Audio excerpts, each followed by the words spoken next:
आज गुढीपाडवा आहे, परंतु महाराष्ट्रामध्ये गुढीपाडव्याच्या दिवशी अक्षरशः एक खळबळजनक माहिती समोर येत आहे आणि घटना समोर येत आहे. अशोक खरात नावाचा जो व्यक्ती आहे त्याने महाराष्ट्रामध्ये खळबळ माजवलेली आहे. आता बऱ्याच लोकांना अशोक खरात हे प्रकरण माहीत नसेल, परंतु या घटनेमध्ये असं काय घडलेलं आहे की संपूर्ण महाराष्ट्र हादरून गेलेला आहे. जेव्हा एक CCTV समोर आला की या CCTV समोर आलेल्या CCTVमध्ये एक महिला डोक्यावरती तांब्या घेतलेला आहे आणि त्यानंतर हे प्रकरण जेव्हा समोर आलं अक्षरशः सर्वांना धक्काच बसलेला आहे. भविष्य सांगता सांगता जमवली माया, परंतु शिर्डी, सिन्नर आणि कोपरगावमध्ये अशोक खरातचे अफाट साम्राज्य आणि त्या प्रकारचे नको ते चाळे आणि तसले व्हिडिओ समोर आल्यानंतर अक्षरशः संपूर्ण महाराष्ट्रात खळबळ उडालेली आहे. गुढीपाडव्याच्या दिवशी महाराष्ट्र हादरून गेलेला आहे. नक्की या घटनेमध्ये असं काय घडलं होतं आणि हा अशोक खरात नक्की कोण आहे? तर महिलांचे शोषण करणाऱ्या आणि स्वतःला ज्योतिषी म्हणून घेणाऱ्या अशोक खरात उर्फ कॅप्टन खरात याच्या पापाचा घडा भरलेला आहे असं सांगितलं जात आहे. आता अशोक खरात हा स्वतःला ज्योतिषी म्हणून ज्योतिषी तो होता आणि त्याचं एक ऑफिससुद्धा होतं. तिथे ज्या काही महिला येत होत्या त्यांचे शोषण करून अक्षरशः ब्लॅकमेलिंग करून त्यांच्याकडून पैसे उकळण्याचे हा काम करत होता. गोष्ट एवढ्यावरच थांबली नाही, तर याचे कनेक्शन मोठमोठे राजकीय नेते, त्याचबरोबर रुपाली चाकणकर असे जे काही मोठमोठे राजकारणामध्ये जे काही लोक आहेत त्यांच्यासोबतसुद्धा संबंध म्हणजे ओळखी आहे त्याच्या. आणि महिलांचे शोषण करणाऱ्या आणि स्वतःला ज्योतिषी म्हणून घेणाऱ्या अशोक खरात उर्फ कॅप्टन खरात याच्या पापाचा घाडा भरलेला आहे असं सांगितलं जात आहे. आता त्यांनी नक्की काय केलं होतं ते पहा. त्याच्या ऑफिसमधला एक CCTV व्हायरल झाला की त्याच्यामध्ये एक महिला आलेली आहे आणि महिलेसोबत तो धक्कादायक प्रकार त्याने नको ते चाळे केलेले आहेत.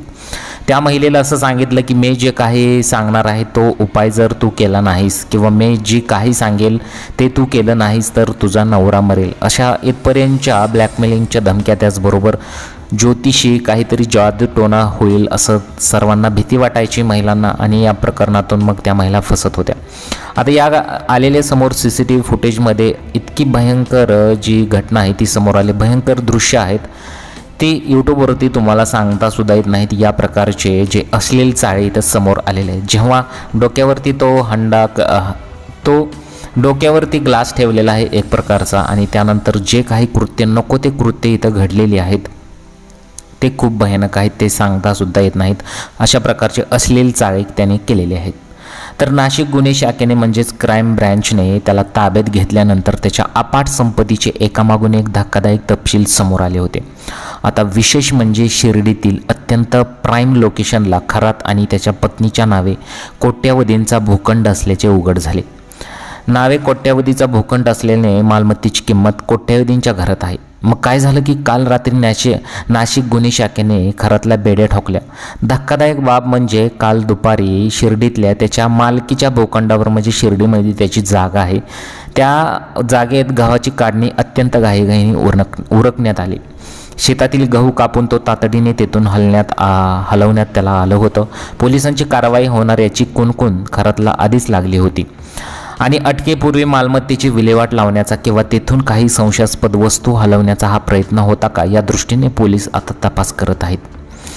केवळ नाशिकच नव्हे तर सिन्नर, शिर्डी आणि कोपरगाव या परिसरात खरातने मोठी मालमत्ता जमवल्याची चर्चा आहे. शिर्डीतील ज्या भूखंडावर हा प्रकार घडला तो जमिनीचा तुकडा अतिशय महागड्या ठिकाणी आहे. एका सामान्य ज्योतिषाकडे एवढी प्रचंड संपत्ती आली कुठून असा सवाल आता उपस्थित केला जात आहे. त्याचबरोबर जे काही मोठे राजकीय नेते आहेत, शिंदे म्हणा, रुपाली चाकणकर म्हणा किंवा अजून काही मोठे नेते आहेत त्यांच्यासोबतसुद्धा याची उठक बैठक आहे, म्हणजे त्यांच्यासोबतसुद्धा याच्या ओळखी आहेत. म्हणजे महाराष्ट्रामध्ये एखादा गुन्हा करणारा व्यक्ती कुठल्या थराला पोहोचू शकतो, कशा प्रकारे पैसा कमवू शकतो. बरं, तो एवढाच इथपर्यंत थांबला नाही, तर जेव्हा त्याचं CCTV फुटेज आलं अजून काही फायली आल्या, 50 ते 56 व्हिडिओज त्याचे अश्लील समोर आले. त्या 50 ते 56 व्हिडिओमध्ये अक्षरशः त्याने खूप भयानक जे काही नको ते कृत्य केलेले आहेत. अक्षरशः एप्स्टीन फाईल जी अमेरिकेमधील जी रिलीज झाली होती त्या प्रकारचंच एकंदरीतच हे कांड म्हणावं लागेल, कारण की याचे जे व्हिडिओज आहेत, फोटोज आहेत ते समोर आलेले आहेत. अक्षरशः महिलांसोबत नको ते कृत्य त्याने केलेले आहे.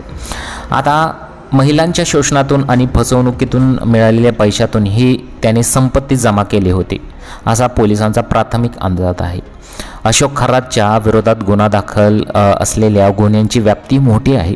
त्याच्या मोबाईलमधील अश्लील व्हिडिओ आणि आता समोर आलेली ही बेनामी संपत्ती यामुळे खरातच्या पाय अगदीच खोलात गेलेले आहेत.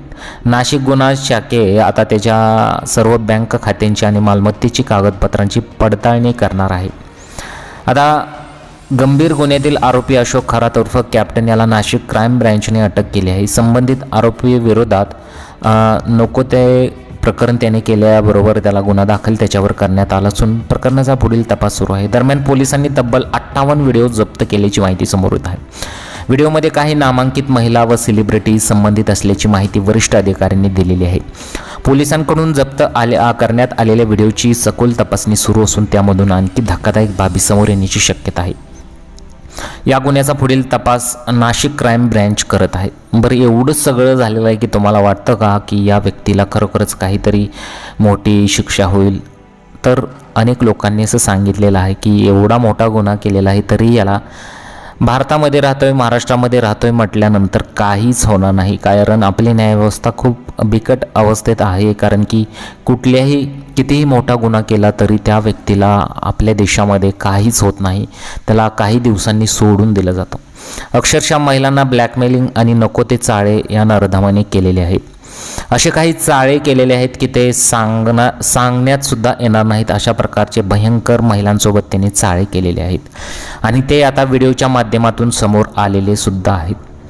आता याचे व्हिडिओ आणि फोटो जे आहेत ते सोशल मीडियावरती आलेले आहेत आणि याचे व्हिडिओज पाहिल्यानंतर अक्षरशः तुमच्या तळपायाच्या आग मस्तकाला जाईल. त्याचे व्हिडिओ इथे तुम्हाला प्ले करून दाखवता सुद्धा येत नाहीत. अशा प्रकारचे जे काही त्याचे अश्लील आणि घाणेरडे व्हिडिओ आहेत ते समोर आलेले आहेत आणि ते व्हिडिओज फोटो जे आहेत ते आता सर्वांसमोर लवकरच येतील. परंतु केवळ नाशिकच नव्हे तर सिन्नर, शिर्डी आणि कोपरगाव या परिसरात खरातने मोठी मालमत्ता जमवल्याची चर्चा आहे आणि कोट्यवधीची संपत्ती आहे.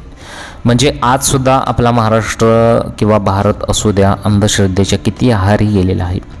एक व्यक्ती अशा प्रकारचं कृत्य करेल असं कोणालाही वाटलं नव्हतं की अक्षरशः एप्स्टेन फाईल ज्या प्रकारे चर्चा सुरू आहे त्याच प्रकारची ही एक वेगळीच महाराष्ट्रातील फाईल म्हणावी लागेल. कारण की व्हिडिओज आणि फोटो जे काही आहेत ते खूप भयंकर आहेत आणि सोशल मीडियावरती आता ते व्हायरल झालेले आहेत. आता या नराधमाला खरोखरच काहीच शिक्षा होणार नाही. एवढी मोठी त्याने चूक केलेली आहे आणि एवढा मोठा गुन्हा केलेला आहे, परंतु आपली न्यायव्यवस्था खूप भंगार आहे. अशाच प्रतिक्रिया बऱ्याच युजरांनी केलेल्या आहेत. कारण की काही दिवसांनी याला नक्कीच सोडून दिलं जाणार. आता या नराधमाचे मोठमोठ्या नेत्यांबरोबर ओळख आहे. त्याचबरोबर रुपाली चाकणकर, त्याचबरोबर अनेक काही गोष्टी आहेत त्या समोर येत आहेत आणि बघूयात पुढे काय या नराधमासोबत होत आहे आणि काय काय फायली समोर येत आहेत ते पाहूयात. या प्रकरणात एवढंच आहे. पुढील तपास होईपर्यंत आपल्याला वाट बघावी लागेल की या नराधमाने आणखीन काय चाळे केलेले आहेत. तुम्हाला याबद्दल काय वाटतं? तुमच्या प्रतिक्रिया जरूर कळवा.